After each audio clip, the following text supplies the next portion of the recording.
Good evening, Poultry Keepers. We are so happy you're here with us. We got a really fun show tonight. We've got Sue Dobson and Jessica Watson here, and they are recipients of the Livestock Conservancy's micro grant program, and they're going to be sharing with everything that we need to know about that micro grant. Um, Honestly, I don't know how many folks that have poultry got grants, but I think it's pretty cool that at least two of them were members of our Poultry Keepers 360 group. So thank you, ladies. That's really good. Yeah, thank you. And of course, Jeff's here. I'm here, and Kerry's here somewhere. He's down in here at the bottom. Oh, there he is. Um, sorry, Kerry. That's all Why don't we get started? And we've got a PowerPoint. We can show some of the pictures y'all sent. But I want to ask each of you, and we'll start with Sue. What motivated you to apply for the Livestock Conservancy's micro grant program? Well, I needed financial help getting another coop built. I have the tin and hardware cloth, but I needed, the big stuff, the post and the 2x4s and such as that, the heavy financial part of building a coop. And so I just applied, and I got a call one day and said I was approved. So I was tickled. Awesome. I imagine so. Yep. Jessica, same question for you. What motivated you to apply? I was going to apply last year, well, the year before I actually did so, and realized that I had a lot to still suss out in my mind what I exactly wanted. So I kind of had a long build up to this and knew that it was something that I wanted to do to expand my breeding program. Very cool. Jessica, tell us a little bit about what that grant program is and how it works. Just kind of give us a quick view. The Livestock Conservancy offers a few different types of grants. I actually got the Premier One grant.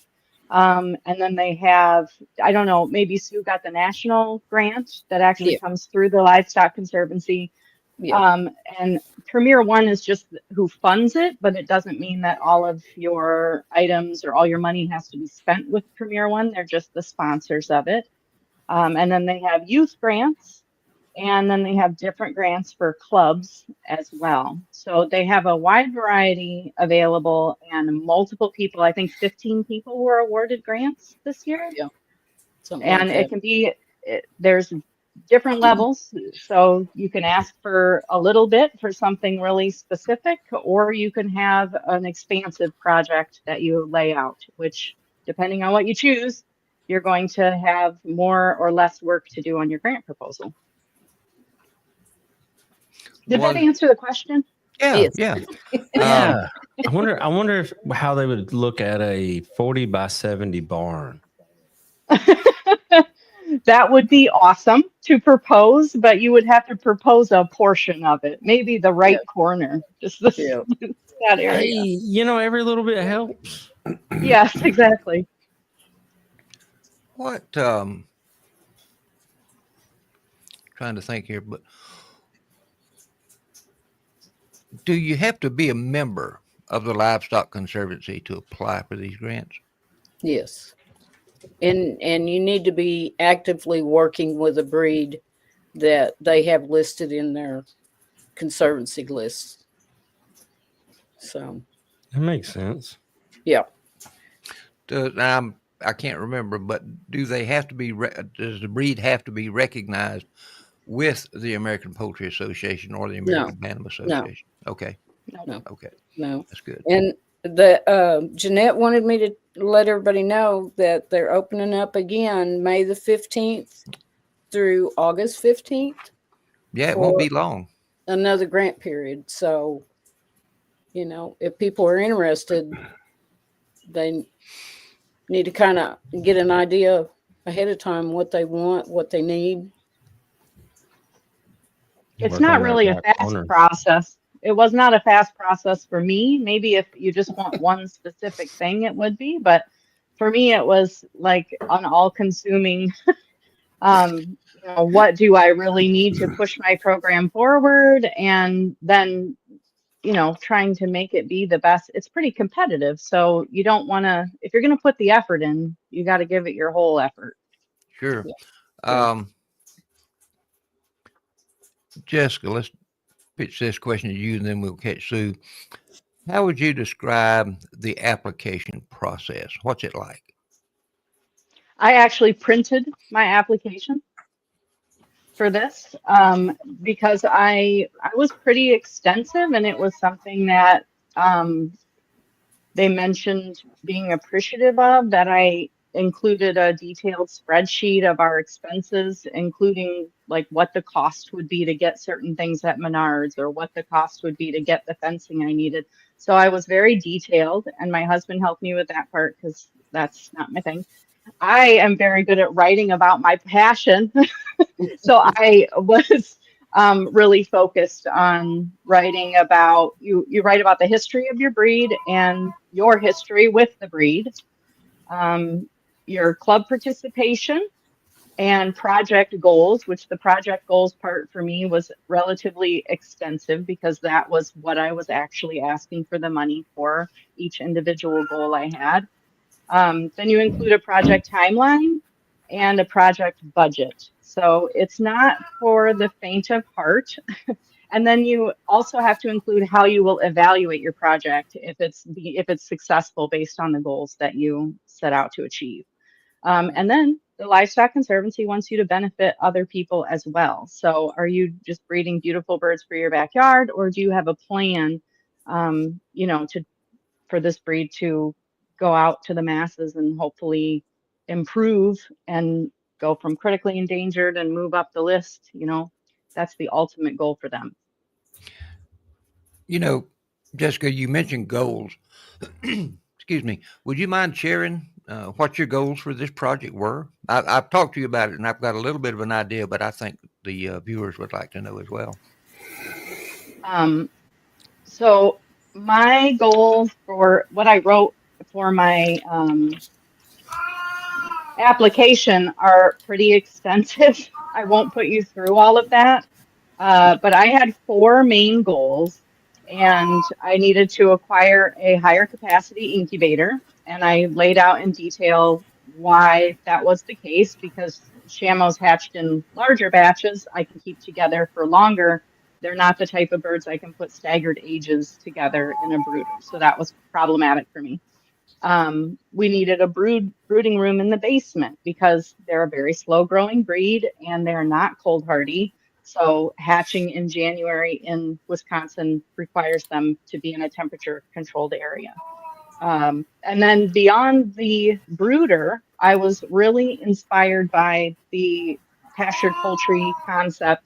And I wanted to grow these birds out in Suscovich style pens, which I was able to source secondhand from a local farm that's growing, and got much larger pens for their meat birds and egg layers. So my birds will be grown out on pasture this year, and I needed electric fencing, which I'll get through Premier One. So those were my basic goals for the grant. Nice.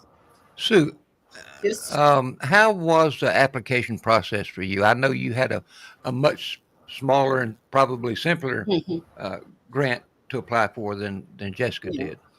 Well, I looked to apply several years ago, and the grant process at that time was extremely extensive. And I'm kind of detail oriented anyway, and it intimidated me. So I just threw it in the garbage. So whenever I went back this time, they had redone it, and it lays out for you step by step by step. And like Jessica said, you can print it out and just follow the instructions. They log you in over the internet, so you can go in anytime, update, change stuff before you finalize it. So to me, mine was a lot smaller budget. I just needed certain things to get my project up off the ground and going. And so it just wasn't, for me, it wasn't that hard to do. Good. Uh, Good. you know, so Were don't, there I, anything I you? want I want to tell everybody not to Yeah. be intimidated to, either print it out or you can log in and you can do it at your leisure. May, June, July, August, that's almost 4 months of time to get everything together, change plans, add this, take away that, whatever you want to do. So, but don't be intimidated by the process. And if you take the time to do it, and even not setting out to, I have to make this happen for me, just the Yeah. process of doing it will teach you so much about what your goals are. And I mean, it was like kind of an expansive thing for me that I really had to think through each individual step and to put it in words. It's just not something we do. We think it's all kept up here. But it's so much better to see it on paper. And I thought, even if it doesn't work out, at least I have this timeline. At least I have my goals and I know I can work through this. And next year, if I apply, maybe I'll be at step 2 or 3 already and I can apply again. So it's definitely worth trying. Well, that makes sense. Makes a lot of Mhm. sense. Yeah. We've got To that me, PowerPoint. I'm sorry. Go ahead, Kerry. I was just going to say, to me, that's a very important part of any like idea or plan is, like what she said, come up with an idea, figure out what you want to do, and make sure it fits before you implement it. Or in this case, go ask somebody to help fund it. Mm-hmm. Absolutely. We y'all sent me some pictures and I put them in a PowerPoint. Why don't we take a look at that right now and maybe that will help answer some questions about what you were doing or prompt somebody to ask us a question. Which please do if you have a question. Don't hesitate to type it in and let us know.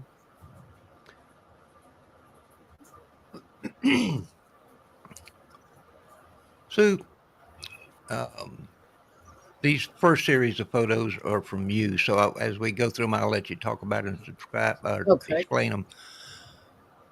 Okay. The photo on the left is where you're just kind of getting started, and I know that the weather has really hammered you. It Going, has. It's hampered. Even going out there, those uh, cross braces. I haven't even got the 2x4s screwed up because the weather is just. I mean, if it isn't raining and it's freezing or snowing, it's crazy. But what this is going to be is a 3-stall coop. The 2 outside stalls are going to be for grow outs or breeder groups.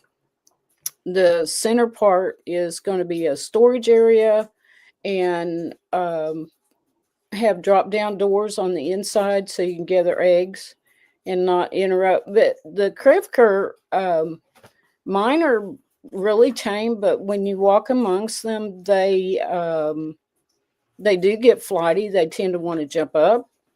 And so the less that you crowd them in their own space, the calmer they are and less apt to get hurt. So they're needing extra space. And then on the back side of it is going to be long runs with pop doors so they can go out.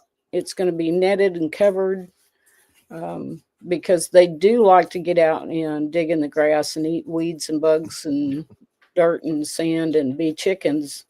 And to me, they're healthier when they're that away. I agree. The bunch on the right is my little motley crew.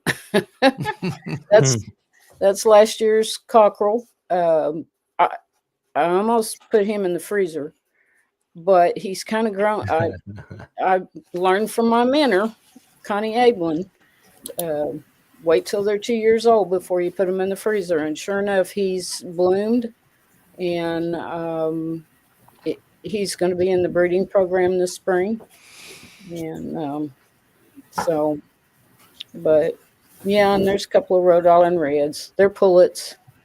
They're not in the breeding program yet. They're just hanging out. So, They're just hoping. well, they will be because there's 4 of them, and they're probably 4 of my nicest birds. So I'm anxious to see them start laying and getting where they need to be, but they're too young to breed right now. So, Sue, was this coop by your own design? Did you do all of yes, the? Okay. yeah. Do you have another one like it, or is this kind of like a brand new try for you? I have one that's similar to it, but it's just the 2 side by side. It doesn't have any. This is on the opposite side of the property. I like to, if I build another coop, the other one will go on the other side of the property to keep birds separated in case of sickness. It might affect one group, but it won't go across the yard and get the other group. Sure. And but yeah, and after building the last one, there were several things. I wanted it taller. They don't need as much room inside the coop itself. They just come in there to go to bed and eat and drink, and that's it. The rest of their time is spent outside. So I made that considerably smaller and then added myself like a storage area. So I'm Nice. anxious I'm excited to see it done. Yeah. I was gonna say we're gonna need a tour of that because that We sounds need like an a update. really good design. Yeah. I mean, Yeah. you can take a cart and haul a whole bunch of feed out there and all that kind of stuff and Yes. leave it in the middle. Yes. So when it's snowy and stuff, you can Right. put your suit on, take off running, toss some feed, and run back in the Take off house. running. Yeah. Not in those bibs and boots. I just started to say we need a video of that. Oh yeah. Yes. That's what I was shooting for, guys. I kind of look like a little brown Michelin man out there running along. Alrighty then. Moving right along. Here's another Yeah. slide. And What do we have here, Sue? Talk us through that. That's that same young bird. Got a good chest on him. He's got really good saddle feathers, which puts on really good feather on a female. Mm-hmm. So I'm really looking forward to getting some chicks out of this guy. And then there's one of my little spoiled red piggies.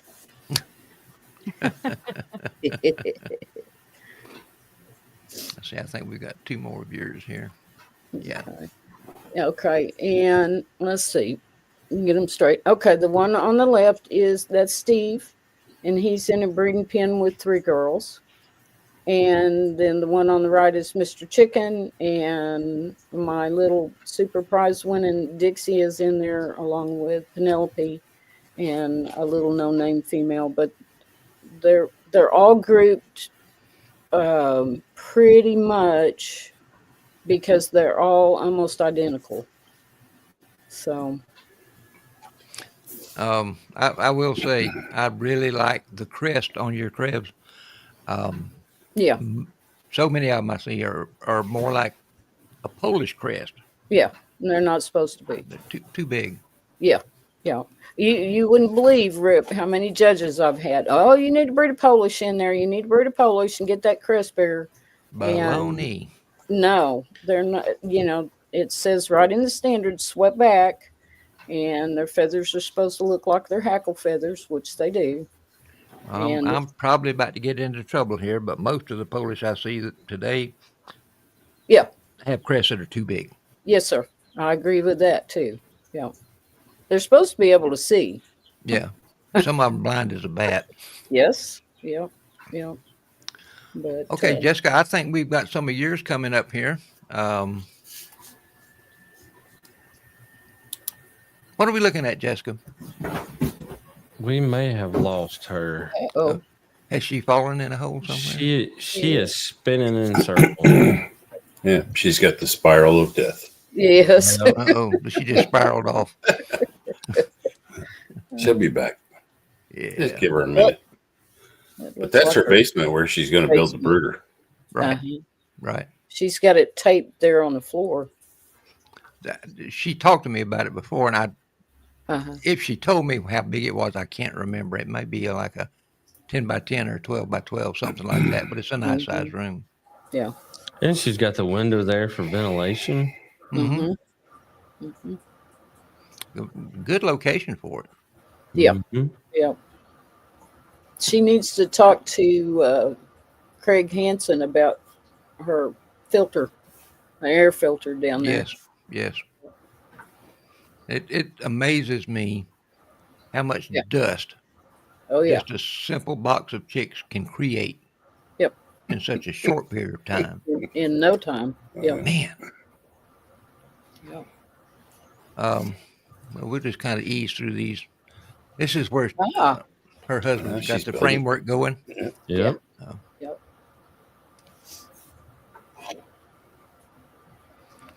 And These are some brooders. nice. Ooh, I like built. that. Yeah. And she's got 4 there. I think, and I may be wrong, but I think she can remove a panel. In the center. There she is. She's back. Yeah. Can you hear me okay? Is it echoing? Yeah, you're There you fine. go. Okay, because these aren't working anymore. My computer just said we're going to do a Windows update and just poof, out of I love nowhere. it when that happens. That's fun. Well, those are my brooders. Yeah. Yes. Explain what we're looking at here. Well, Sue's coop kind of puts me in my place. I really don't have nearly as much experience probably as Sue. And I just thought these would be a good idea. And it's They're yet to be fantastic. proven. Yet to be proven how great they will be. I really wanted a brooder that these birds could get a little bit tall in, as they do kind of quickly. And they can be divided down the center, so I can have 4 small spaces or 2 large, long brooders. We already had like lights that my dad had given me from a side project, and we tried to collect as many materials as possible, salvaging and stacking them up, which it sounds like Sue did the same thing. That's key. Yep. And they like to see that on the grant proposal too, that some of your own efforts are going into your project, that it's not all exclusively you're asking for every single screw. Right. Yeah. Well, I think scrounging is a prerequisite to being a poultry keeper.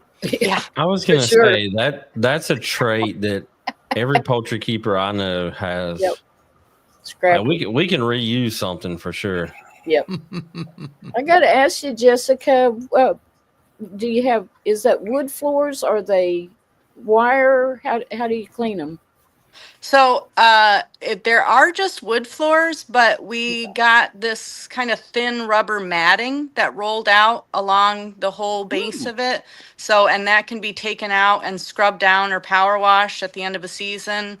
And Okay. I considered kind of putting holes in the floor of these things. I've seen people have more accessible cleaning.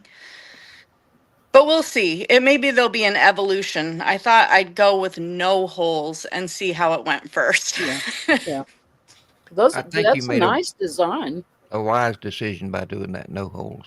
No holes yet, and we'll see. So it's just adding little bits and pieces, and I'm fortunate to have a husband who's very handy with this type of thing, and if I came up with an idea, he'll usually give it a whirl. It might be a little overbuilt. I thought I was going to fall apart taking it down into the basement.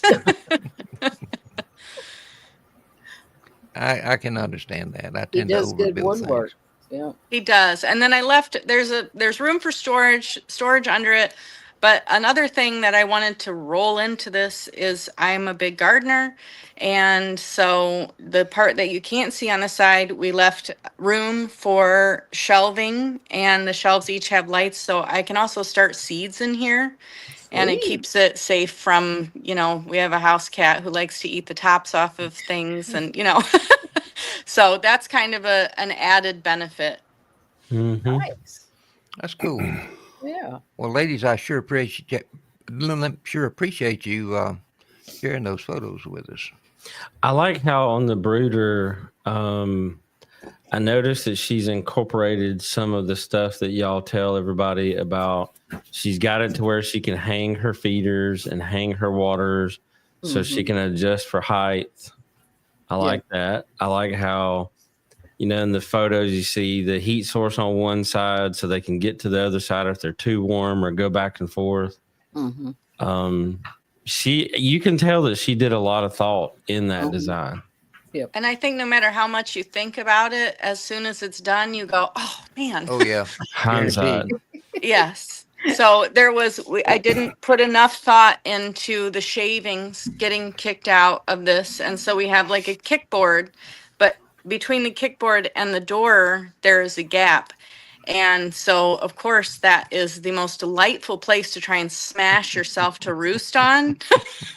Of course. Just hanging the butt right in the gap there. So, there's always things. Experience is a good teacher. Yes. Yeah. Yes.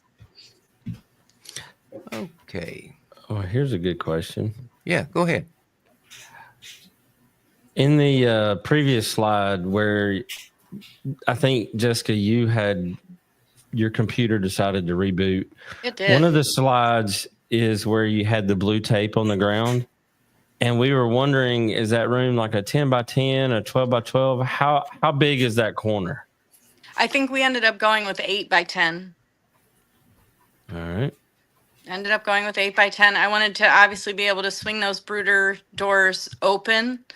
It is our basement and it houses every catch-all thing in the house. So we made it originally, again, your grant doesn't have to be verbatim. So originally I had said a 10 by 10 room and then we went with something a little bit smaller. And the dust in previous years has been out of control. So that was one of the main reasons for the room. So the room isn't insulated. It's nothing fancy as much as a dust containment. And I can control when the lights go on and off there and people can still be in the basement doing stuff. So for that reason, it's great. Nice.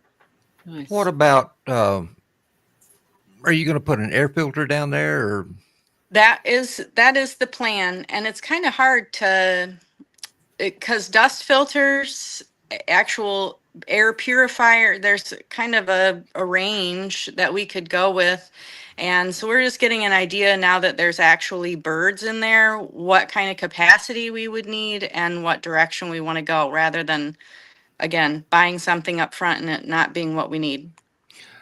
Sue had a comment while you were fighting with your computer there. Yeah. But Craig Hansen might be somebody you'd want to touch base with because he's got a good bit of air filter experience with poultry. Oh, nice. I definitely will do that then.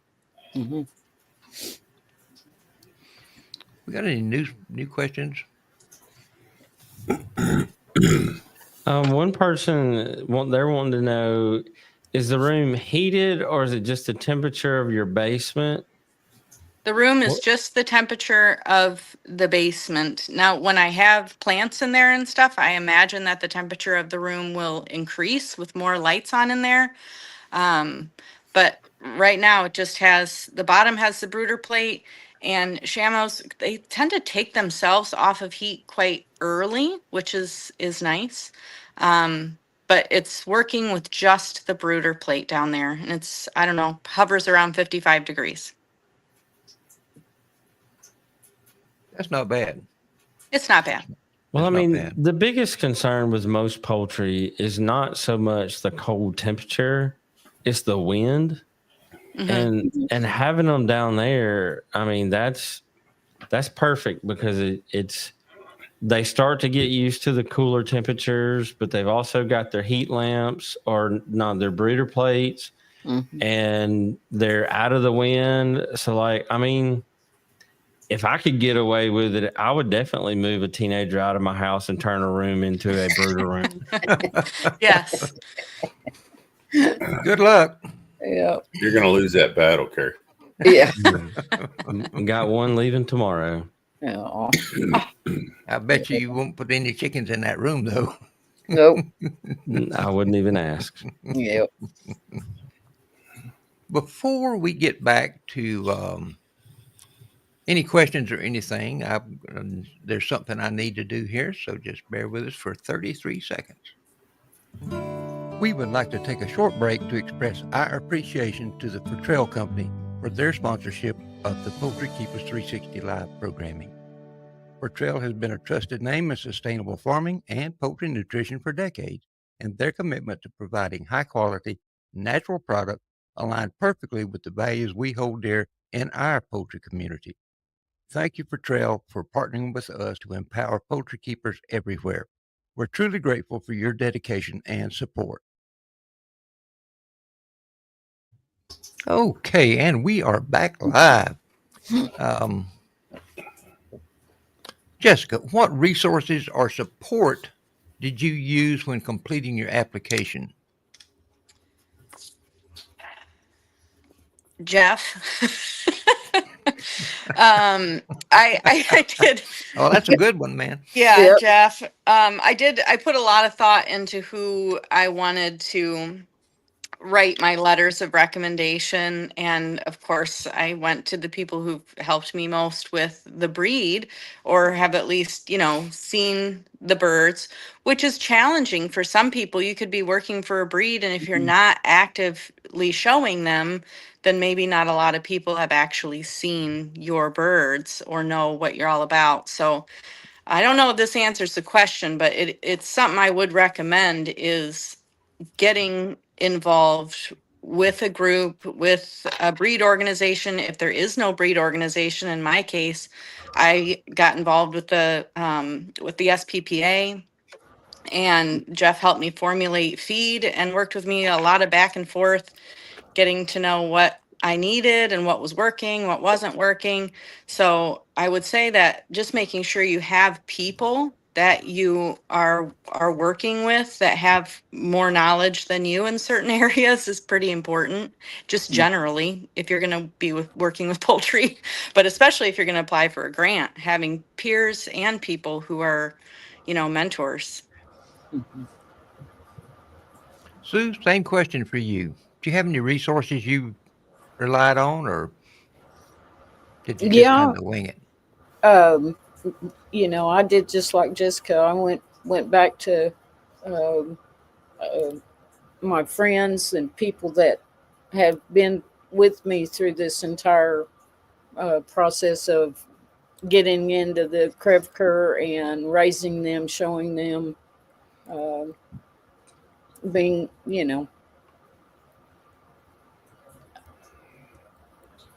going Okay. out there and rattling chains and bells and, getting them in people's faces and getting them seen and appreciated. So, but mostly friends and people that are in the Polish Breeders Club and, Breed clubs are always helpful. oh, absolutely. Yeah. And, I can't say enough about the Livestock Conservancy. When I first started with these birds, Jeanette was always available, phone or email, and Connie Ablin. She's not on social media, but she will answer emails. But both those ladies were instrumental in me getting these birds where I've got them. Um, they've helped, they've mentored, they've fussed at me, they've laughed at me, and really, I mean, they just, I can't say enough about them. So Excellent. Well, yeah. and in regards to the grant specifically, the Livestock Conservancy and Jeanette in particular, Mm. I mean, I felt like I asked a lot of questions and I needed a lot of verification for things. I just wanted to make sure I was doing it right, and they were really Hmm. patient and always there, always willing to answer questions. So that's a resource in itself. I mean, they're on your team to help you get this grant if it's something that you really desire and need. Yep. Good. Yep. Jeff, we had a question, and you've already answered it in the comment section, but not everybody may be seeing that. Joey wants to know, I'm getting my second batch of chicks this spring. Thoughts on using hemp for bedding after day 4? Is the hemp particle size too small for the chicks to try to eat? It's not, and I told her, day 7 or 8. Me personally, I like to see chicks on peat moss for the first week to 10 days. And then after that, I really don't have a preference. The hemp's fine. If it's easily accessible in your area, I wouldn't go look for it, right? I'm not going to, drive hours to get hemp bedding. But if it's being offered in the area, the hemp's perfectly fine for bedding. And I'm not worried about if they eat it or they don't eat it. There's nothing wrong with it for them to eat it. It does have some nutritional value to it, and some greenery. So, but I would wait for at least a week, till I switched them over. Very good.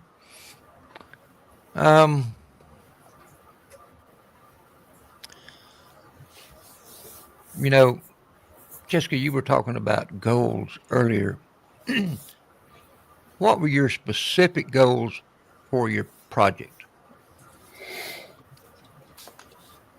My specific, well, like I said, mine were lengthy because I elaborated on them, and I just went from the ground up, since my grant proposal was titled Shamo Conservation Breeding Expansion Project.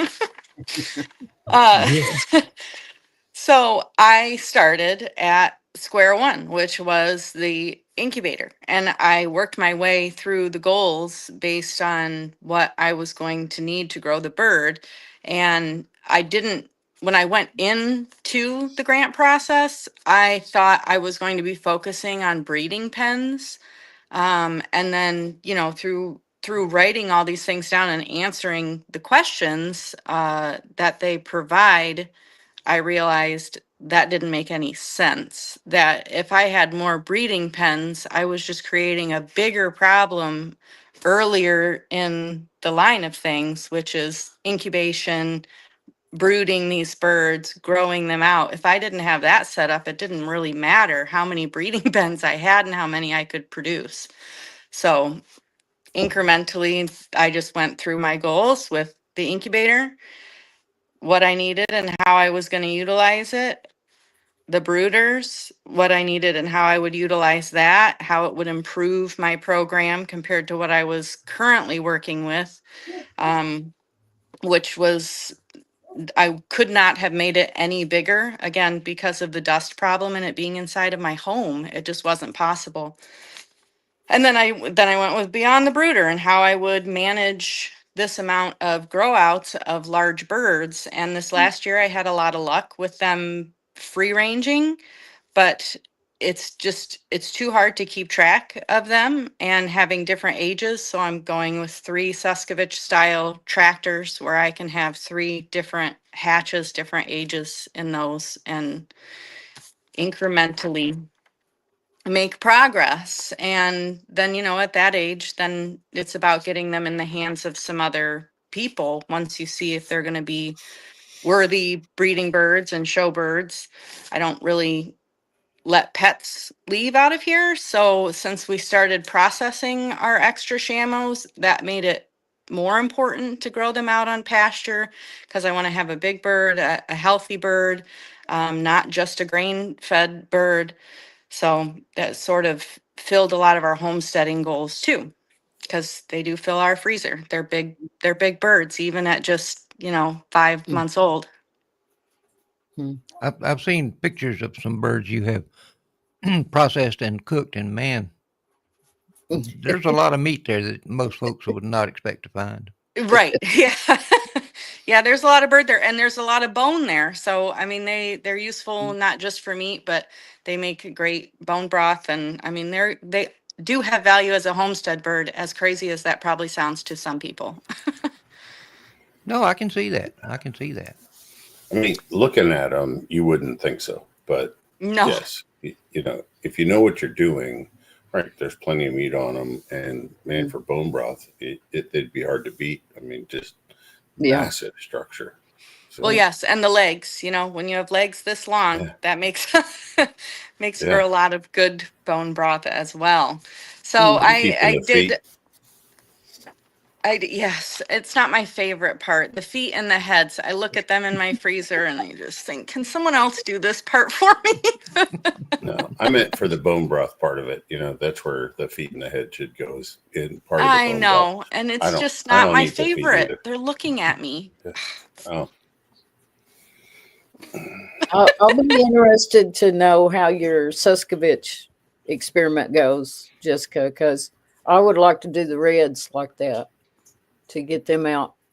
They all want to stay right up here around the house because they know I'm here and I have food. Right, And exactly. As do I these want guys. them. And my husband was sick of it. And I have Yeah. to keep him happy, or else the whole thing is a wash.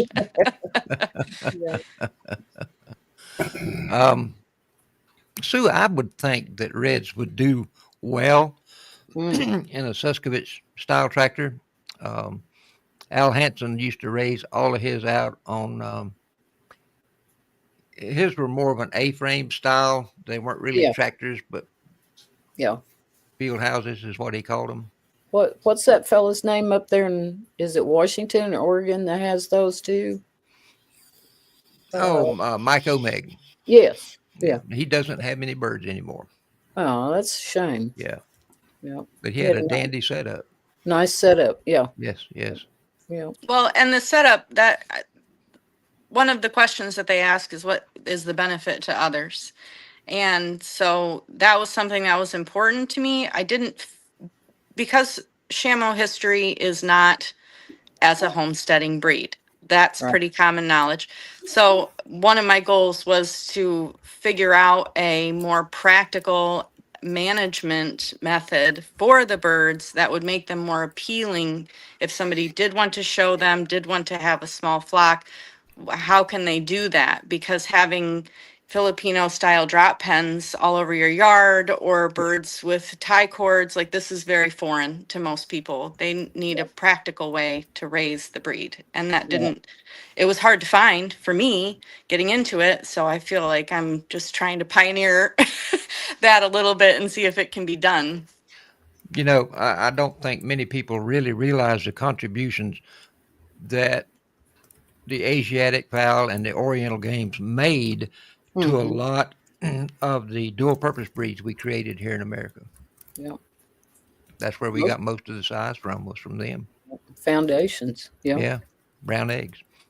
Um, Jeff, here's one for you.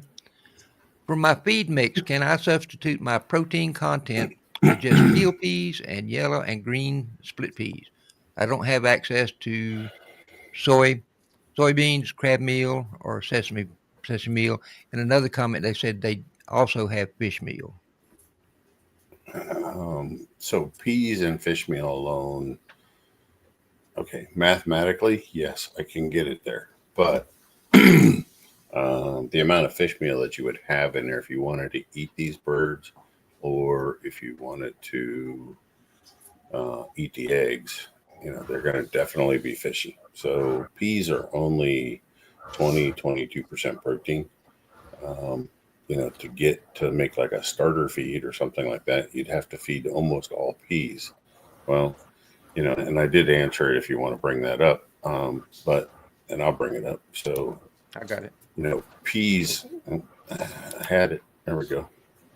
So peas have a chemical compound known as tannins, commonly found in like oaks.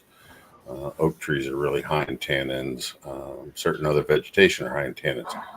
So every 1% of tannin in a diet reduces digestive efficiency by 6%.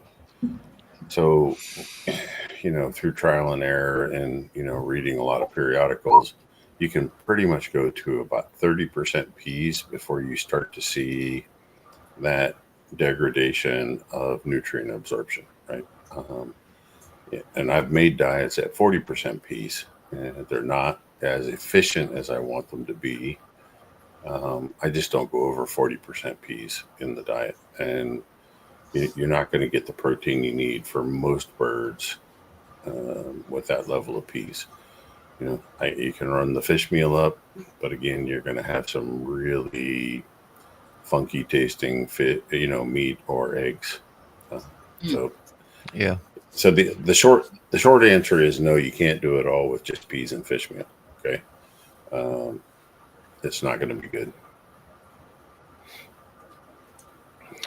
Ladies, here's a good question. I've had some folks wanting to know this. Do you have any reporting requirements, such as progress updates, or maybe a final summary you have to provide to the Livestock Conservancy? Sue, let's go with you first. Yes. Yeah, you're supposed to report in periodically with photos and progress, and I just send mine to Jeanette and let her know that the weather is still crummy in Oklahoma and not much has gotten accomplished. The poster in that was the big one. It'll go fast from here. Um, I've learned how to work stuff by myself, so I'm pretty ingenious when it comes to hanging things. So, Cool. Jessica, well, is it pretty much the same thing for you? Yeah, there's like an official report that you have to do in the fall. I think that's the same for everybody.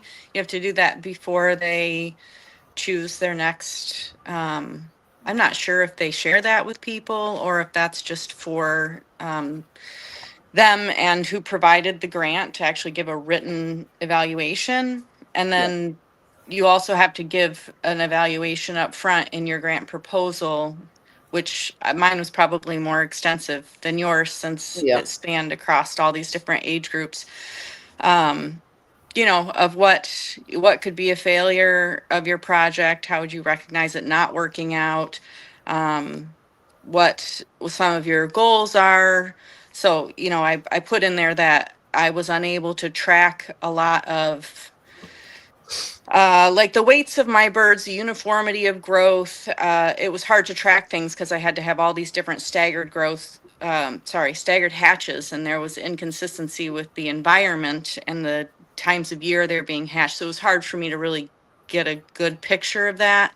And then one of my main things was evaluating their behavior, if they had adequate space on pasture, if they could be housed together longer, and if they had stronger, um, you know, muscular skeletal plumage growth. All of that stuff was improved by being on pasture, something that I hadn't been able to do. So it's just nice that they have the foresight to make you think of that stuff ahead of time, because I don't think I ever would have gone so far down that rabbit hole if somebody hadn't Sure. asked the Sure. questions. Ladies, and we'll start with Jessica here. What impact do you hope your project will have on the rare breeds you're working with long term?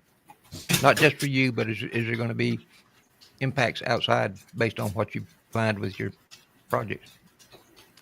I think my main thing is I would like to make the birds more accessible to people. When I've gone to shows, I see a lot of people really enthusiastic about them, but are completely clueless of how they could have them or incorporate them on their homestead or manage them.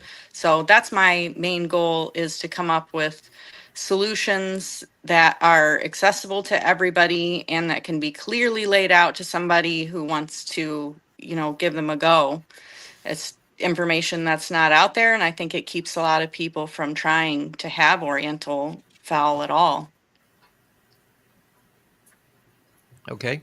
Sue, same question for you. I know you yeah. are big promoters for the two breeds you work with, both All right. Revs Yeah, and Reds. yeah. But what do I you see? am. I like to secretly give out eggs to 4-H groups, teachers, that hatch eggs in class and do things like that. And, having a bigger amount of birds, I can supply people birds and eggs and I always have a list every spring of people that are wanting birds or eggs or chicks or, you know, and I have to be really selective with who gets them. And I would rather not be. I'd rather, be able to say, yeah, meet me at the corner and I've got 10 birds for you, or. And so I do like to promote them. I'm not a ribbon chaser. I've got some nice ribbons up there, but it's to me getting the birds into people's hands. I'm getting to the age now where I'm counting years, and I want to make each year productive. I want to read in Poultry Press, so and so got these birds, and I agree with that. I've been counting years for a few years now, yeah, so I know yeah, exactly how you feel. yep. Well, ladies, I'd rather promote the bird than and given room, I can do that. I can awesome. agree more. Ladies, I appreciate you both coming to spend an hour with us this evening. Um, Jeff, do you have any other questions for the gals? I don't. I'm just anxious to see how it turns around and where it goes from there. What improvement it actually makes when it's done. So I think we need a follow up. Once all the building is done and Sue's done with her building and Jessica's done with all of her improvements. Absolutely. I think we need to do a follow up on this. 6 months, 8 months, whatever. Yeah. When absolutely they've had it. Absolutely. Yeah, because I think we need to encourage more people to apply for the grants, especially if they're a Livestock Conservancy member. They are there. It's a lot of work. Yes. But, And it's not just if you believe what you're doing. It's not just poultry. I mean, they do it for pigs and rabbits and goats, sheep. So, the shave them to save them is one of their big promotional deals they do every year, and that's a cool program too. it is. It is. That's folks. If you don't know what that is, that's a program to encourage folks to raise sheep. Yep. So.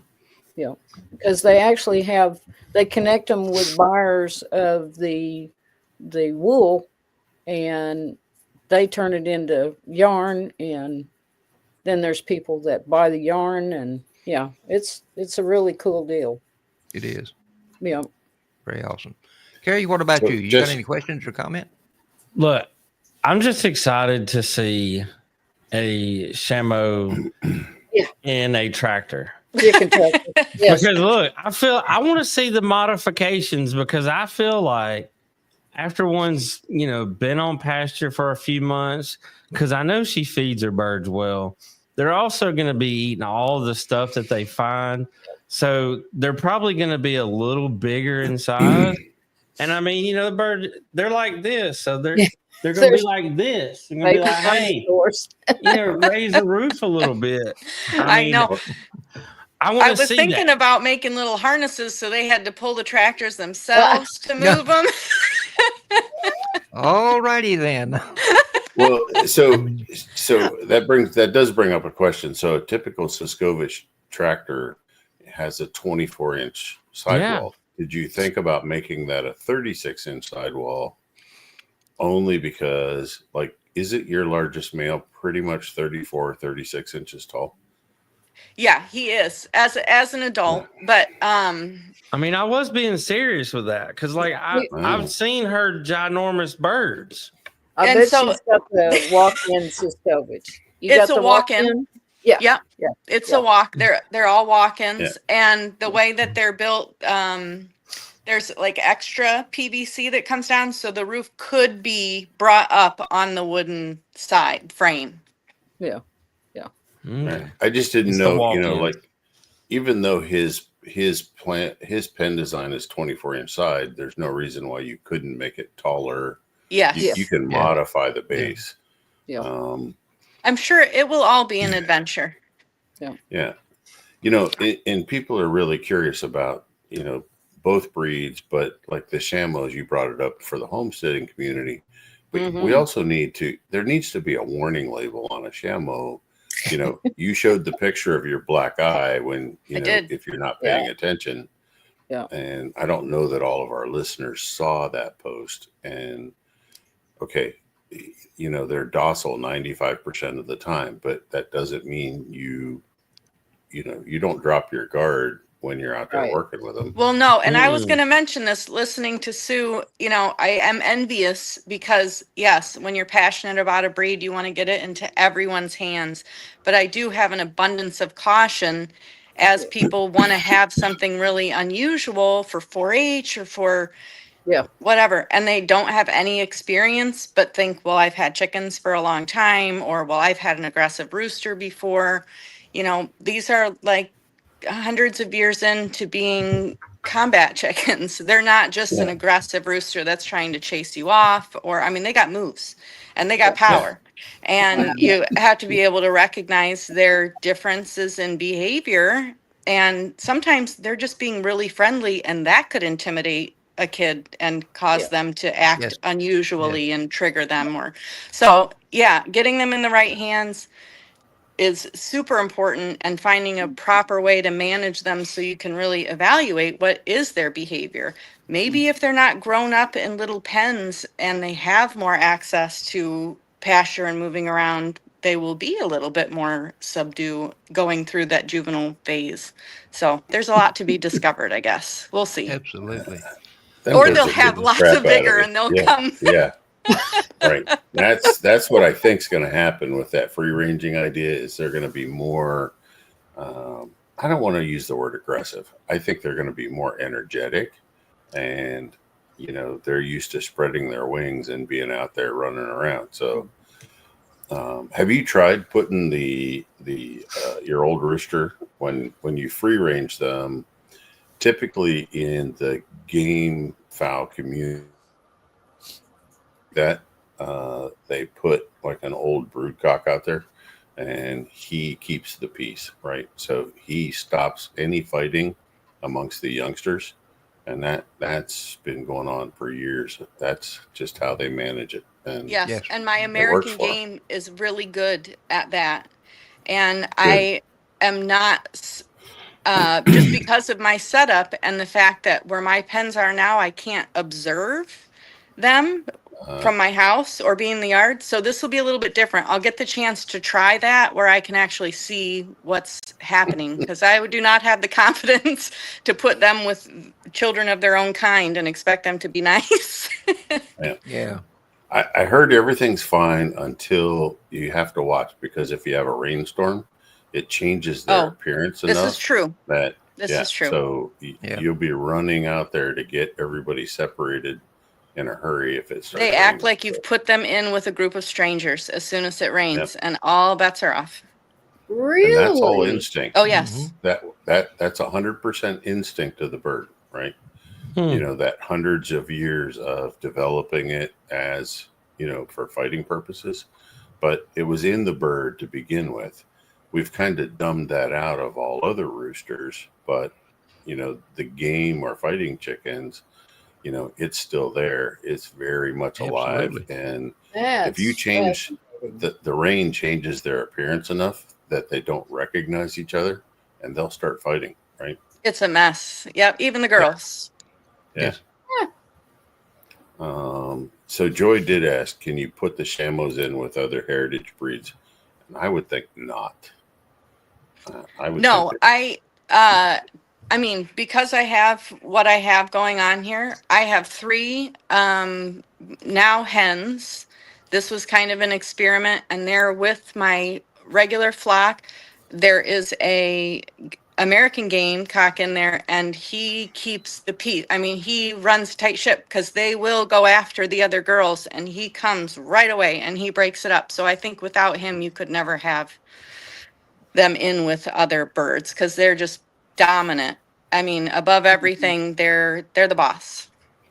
Wow. It's not something I would want to try, to be honest with you. No, it's really not worth it. I have other American game hens out there. They can fly, they can hold their own. So I don't have that much to worry about.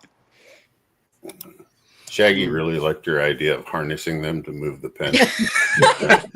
Gosh. Could do Shamo Skeeger out here in Wisconsin. Get them There hooked you up, go. put my skis on. Yeah. Sure. They're not really affected by the cold, are they? I mean, your adult birds, your older birds, they don't really care, do they? They don't really care. I mean, they're sheltered from the wind. They're not eager to get out in the snow, but it doesn't really bother them. I provide